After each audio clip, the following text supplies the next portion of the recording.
Today I'm going to talk about a bit of work I did several years ago to try and physically reconstruct what Ozark Chinquapin was like when it was a forest tree.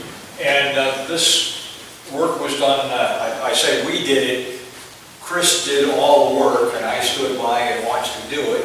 And a couple of other graduate students, Francis and Jesse, helped us with the heavy work. But the objective here is to actually get an image of what Ozark Chinquapin was like when it was an intact part of our forest. So the work was funded by a grant from the American Chestnut Foundation. And if we look at the original range of chestnut Chinquapin, you can see there's quite a bit of overlap. And I guess here's that. And of course, we're talking about the Ozark Chinquapin in this range. And the issue is, what kind of tree was this? Because for so many years, everyone thought of Chinquapin as sort of a shrub and chestnut as a tree. And the poor Ozark Chinquapin did not get the kind of respect it deserved. Now, we all know the story of the chestnut blight and how it devastated the eastern forest. And here's a picture of the Shenandoah National Park area after this chestnut blight struck. And you can see what a disaster it was for the forest. But it was only late in my chestnut study career that I started realizing how different the Ozark Chinquapin was from the Allegheny Chinquapin. And here, for example, are leaves from the Allegheny species, the subspecies, and here is the Ozark. And one of the main differences is that the teeth on the leaves of the Ozark Chinquapin are quite a bit bigger than the teeth on the Allegheny Chinquapin. And the Ozark has a much more variable leaf pattern. It can be quite broad like this, or quite long and narrow, looking very much like American chestnut.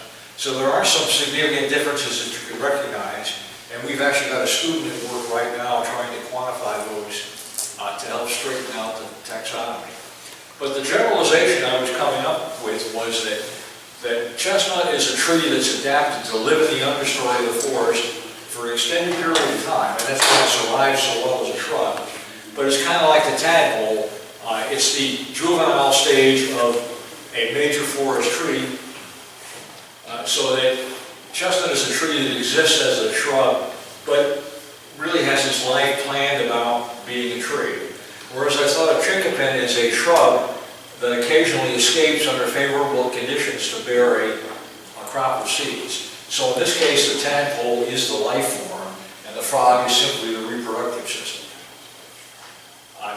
So that was a nice generalization. The problem is that Ozark Chinquapin is going to cast a proverbial monkey wrench into that. And that was made apparent to me when the Forest Service had me come out and look at Chinquapin in the Ozarks. And I started seeing things like this, trees that were as much as a meter in diameter that had been killed by the blight. And yet I was also seeing living Chinquapin sprouts that looked just like Allegheny Chinquapin and American chestnut in the east. So the puzzle got somewhat complicated. The biggest Chinquapin that I've been able to find was just dying from blight, was about 1 foot in diameter and about 45 feet tall, and looked like this. But for the most part, they were these heavily suppressed shrubs. And Chinquapin, as we see it today, consists of the fallen remains of these former fairly large trees, and then these little sprout clones that are dying back and resprouting. And one of the things that you'll notice is if you go out to the forest, most of these big trees are dead. There's nothing coming from the roots. And most of what you see today as live sprouts are actually what I call seedling sprouts. They were seedlings at the time blight arrived. Because of the blight, they can never become big, but they have these very tough root systems that can keep sprouting. And that was probably part of the life strategy for the tree, to be able to survive in the understory until a gap became available. This is what Ozark Chinquapin generally looks like today. If you survey the forest, vast majority of them, especially in areas that haven't been burned or disturbed, tend to have a single stem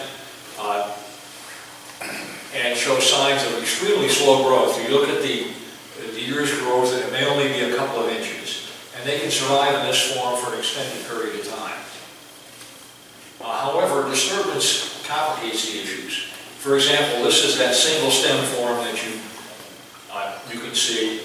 Here's a Chinquapin clone from near Turner Bend on the Buffalo River.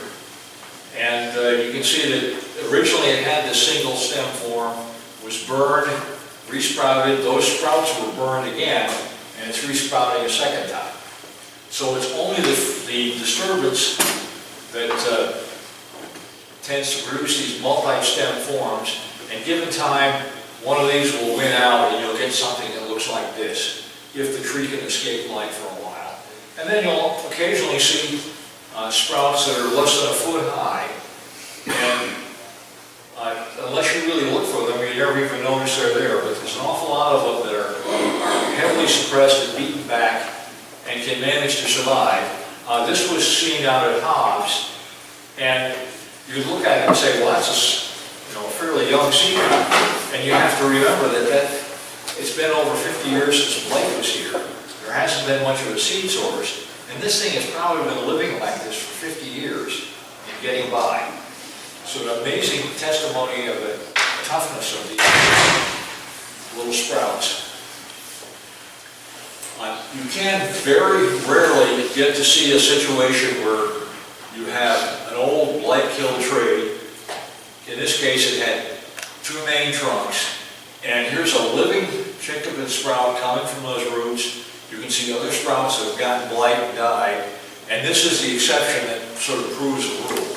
Occasionally, they can survive from their old root systems, but for the most part, the sprouts you're going to see in the woods are former seedlings that never got to be a tree. But given the chance, the Chinquapin can be a pretty darn big tree. Here's a trunk out at the Weddington block of the Ozark National Forest, and it was probably approaching 3 feet in diameter. Pretty good sized tree. There's my notebook for scale. And so that notice that it had a single trunk, but you'll also notice these little sockets here. And the mature Chinquapins, as you'll see from my reconstructions, almost always had little suppressed branches coming off the base, a very unusual life form you don't see in most other trees. But these sockets were these secondary stems that aren't part of the main trunk, and they generally seem to be there. Well, what did the old pre-blight Chinquapins look like? I've spent a lot of time looking at the trunks, and the single best examples I could find were on a ridge out at the Weddington block. Here they are laying on the ground, and a good part of the central stem is preserved. And if you take these trees and sort of stand them up artistically, and then look at the branch structure of the biggest Chinquapin trees you can see today, and sort of flesh out the tops, this is what you'd see. So this is the closest I can come to a vision of what Chinquapin looked like back in its prime. And notice a single stem, very crooked by comparison to other trees, but a single dominant stem. It's got the presence of these little side branches at the bottom, and here it is compared to what a large bear would look like walking under those trees. So that's what Chinquapin was like. Very different from the Allegheny version that you see, for example, in Virginia. If you look at the stem, for example, here's a Chinquapin stem that was about 6 inches in diameter that was cut because it was impinging on the trail out of Weddington. And you can see what you often see with chestnut, that it existed as a single upright stem for many years. There's 30 years of growth in this interior inch diameter. And then probably when that trail was built and the canopy was opened up, this tree took off growing rapidly to take advantage of that opening. And you can see it's actually leaning towards the trail to get the sunlight. And then unfortunately its success was too much for the trail system. And some enterprising trail maintenance guy decided this tree had to go. But this is something that I've seen over and over again for chestnut. And Chinquapin is probably built the same way. It's designed to exist in the understory as a shrub, and then when it gets its chance, make its break for the canopy. Another example of these old Chinquapin logs that are still around, and one thing you notice very quickly is they are crooked.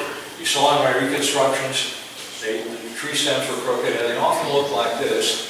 And this is what I would call a bayonet joint. Foresters refer to these joints that look like the bayonet on a rifle tip. And what I think is happening is that if you look at a tree like oak or Chinquapin, they have what we call preformed growth. That is, at the end of the growing season, you get these terminal buds that form, and inside these terminal buds is the plan for the whole next year's branch. So that next year, when this branch tip expands, it produces a predetermined number of leaf nodes and then a new bud. And that's the standard growth form. But every now and then you get what they call lamina shoots, where conditions are so good that this bud just can't stay dormant and continues to grow. But as it grows, it gets weaker and weaker, things get smaller and smaller, and it finally runs out of gas. And some trees, like black locust, actually live that way. They keep growing till they run out of energy, and then they sort of stop, and some bud perhaps here will take off and assume the growth. But I think what's happening with Chinquapin is it's so well programmed to take advantage of release events that it will keep on growing until it's too late in the year, and then the tip gets killed back by frost. So you have this branch where the end is withered and killed back, and then the next spring, one of these buds is able to survive, and this becomes the new locus of upward growth. And so the end result is what we call a bayonet joint. And that's how I think Chinquapin is getting that crooked growth form. It's doing that because it's trying to squeeze every last bit out of the growing season that it can.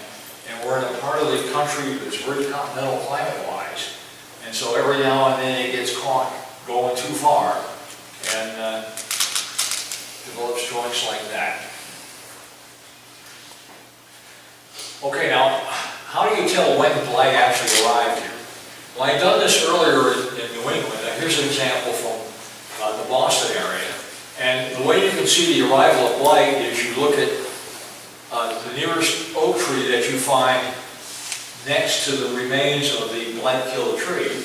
And you can see that there's going to be a sudden spurt in growth when the competition is killed off.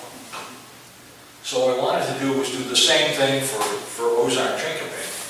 And this is what I found. These are three examples from northwest Arkansas.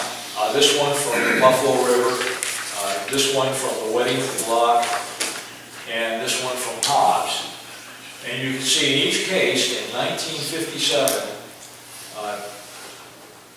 the dominant Chinquapin must have died, and so in 1958, the adjacent oak tree suddenly sees a tremendous improvement in growth conditions and takes off, and you can identify 1957 as the year that blight killed those Chinquapin trees.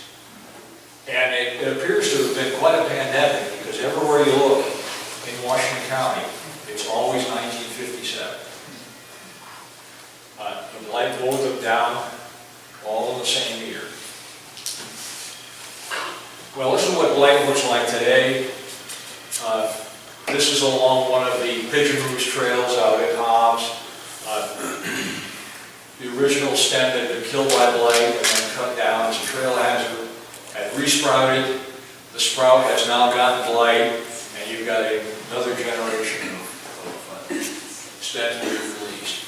And Chinquapin is so well adapted to life in the understory, what waiting for its chance, that these things can survive for decades upon decades. So at that point, I wanted to put my students to work and go out and survey a couple of areas. I chose 2 square kilometer sites, one at Hobbs and one at Weddington, both on Cherry limestone with a measured pH varying from 4.5 to 6. And there's an interesting story there because these Cherry limestones developed out of the Boone Formation. And the Boone Formation is a shallow water limestone that's full of chert. And as the limestone dissolves, the chert is left behind as kind of a gravel. And even though limestone is supposed to be calcareous and have a high pH, the soil itself that's left behind has a very low pH. And you can recognize that because the ground is covered by blueberry, lowish blueberry, which is demands acidic soil.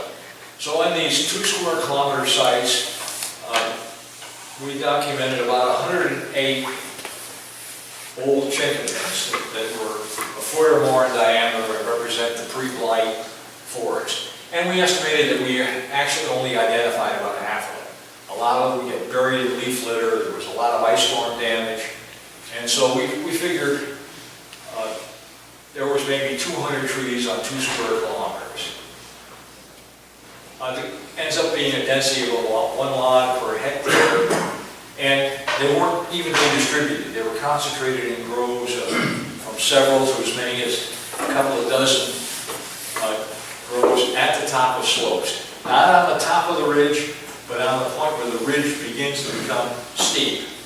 And Steve has already alluded to this. What you would get if you could see these trees all in bloom at the same time is something that looks like a bathtub ring on the landscape. You're going to have this ring of white flowering trees following the edges of all of the ridges in the area. And then the sprouts tended to be clustered around where these old trees were. They're reflecting the presence of a seed source, but they aren't the source itself. Now, one of the things you can look at is what we call a witness tree survey. Back in the days when the original land surveys were made, they identified corners of the townships. Then they wanted some alternate way to recognize those corners if the actual landmark was gone. And so they reconstructed the pattern of trees around each corner, recognizing that if you knew how far each tree was in one direction or another from that corner, you could identify the location. And so they listed the species of the trees, and as you'd expect, it was dominated by oak and hickory, 3% oak, 6% hickory, and 7% pine. But Chinquapin was listed as almost 1% of the forest. And you can compare that with white ash, which is also about 1% of the forest. So you can go out and see how frequent white ash is. It's always around, but it's never really that common. And that's about the frequency of Chinquapin, except that Chinquapin was concentrated in little groves.